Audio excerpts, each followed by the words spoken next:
Hey there, Trekkies.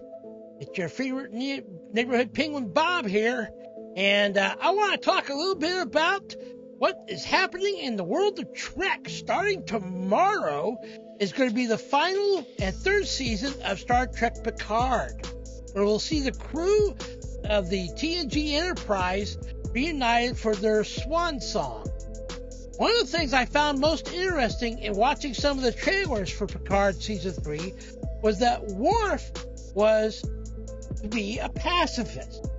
So let's explore this thought just a little bit. Can a Klingon truly be a pacifist? Stay tuned, Trekkies. You don't want to miss this conversation.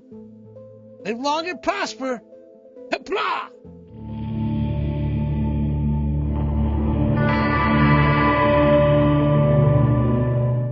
Okay, I found this article a while back on Slash Film. Talks about Worf as a pacifist and Geordi as a family man in Star Trek Picard Season 3 at New York City Comic Con. In its third and final season, Star Trek Picard is going out with a bang, bringing back fan favorite characters from the next generation.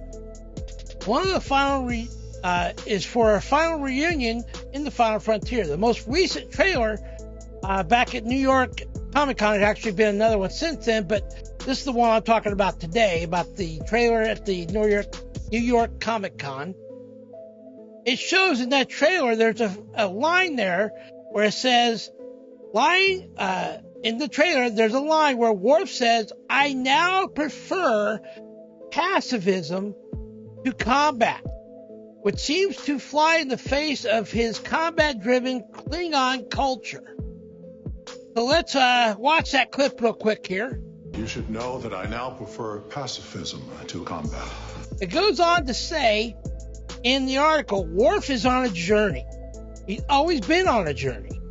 We've seen that throughout the whole 7 seasons of TNG. The Worf was always learning what it meant to be Starfleet, learning what it meant to be Klingon, and always getting into complex choices he had to make in his life, choosing what direction and path he was going to follow. It says Worf is on a journey. He's always been on a journey, and I was very fortunate that producers incorporated both of our ideas about where he was going to go. There's lots of things that I wanted to keep and lots of things that they actually convinced me to change about him. I think we will recognize a lot of Worf, and we won't recognize a lot of Worf, which is wonderful, and I love that as an actor. Obviously coming from Michael Dorn's statement here. So let's get into it. We're going to talk about 3 different things here about pacifism. First off, what is a pacifist or pacifism? Next, is it possible for a Klingon to be a pacifist? And then lastly, is Worf actually going to be a pacifist? Is he really a pacifist? So let's find out what a definition of a pacifist is. According to Webster's dictionary, a pacifist is someone that's opposition to war or violence as a means of settling disputes. A refusal to bear arms, or arm bearers, on a moral or religious ground.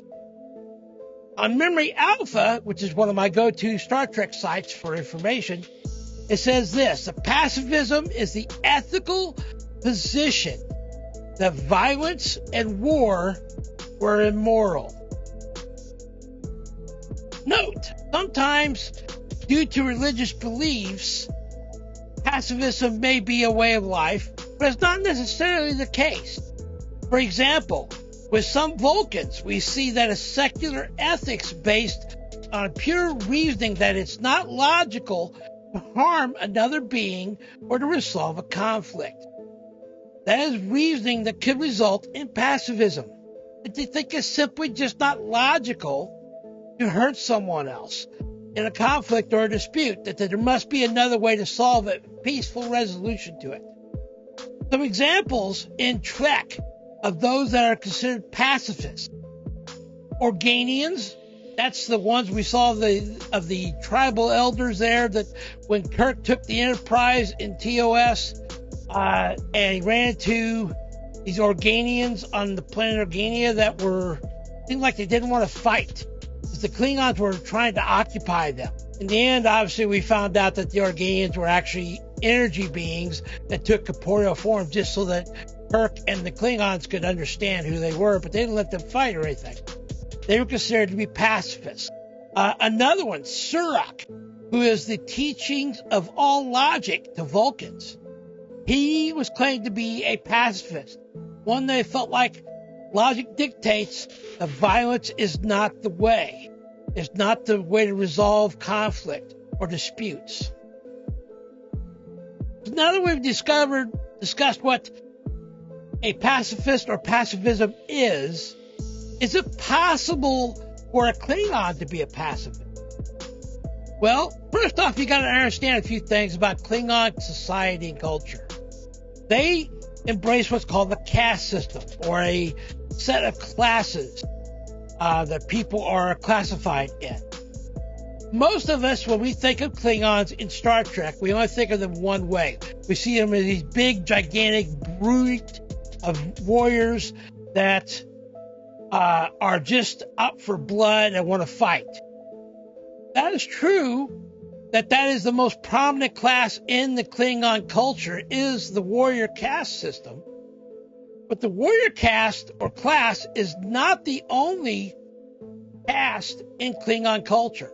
There are several other classes in the Empire. For example, teaching is a caste, science, law, even medicine.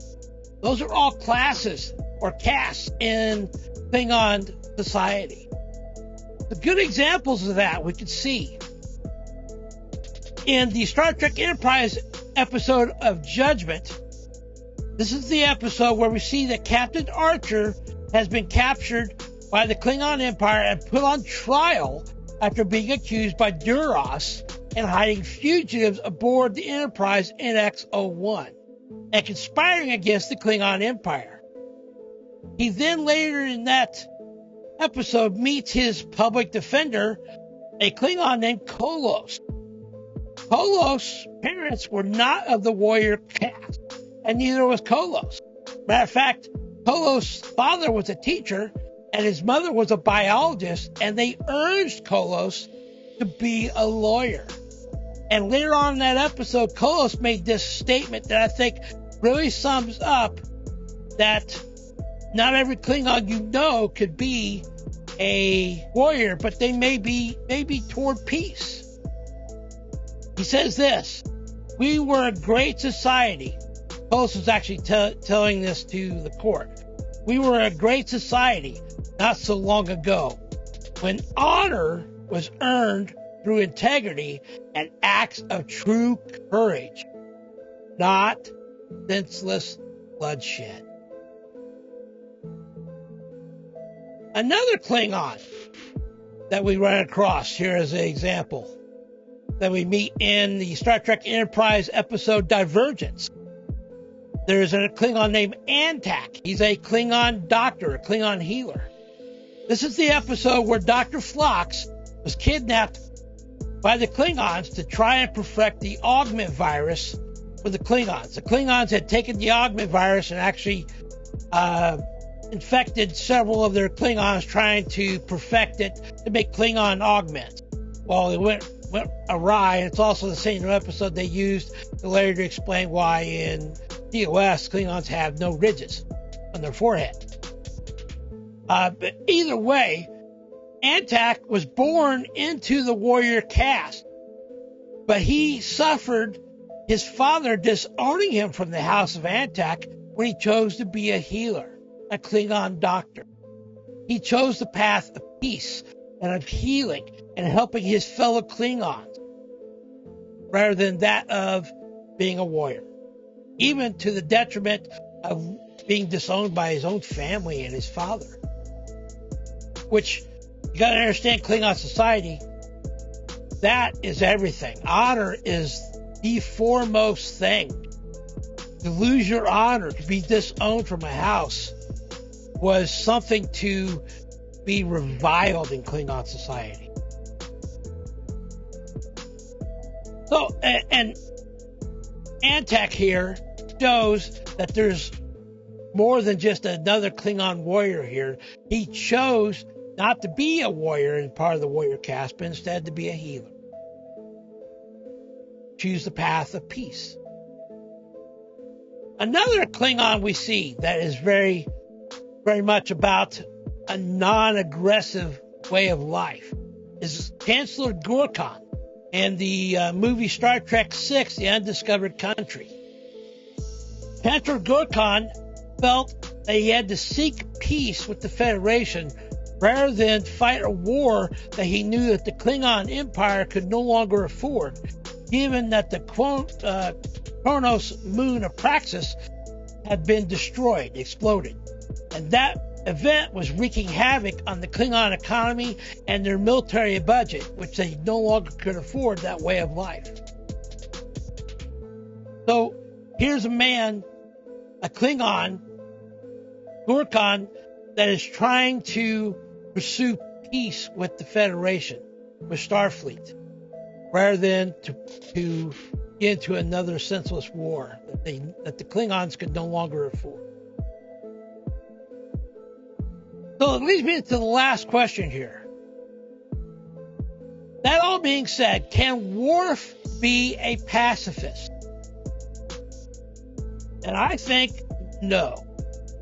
But I think he could choose to seek honor and glory by preferring to resort to peaceful, nonviolent means in resolving disputes and conflict.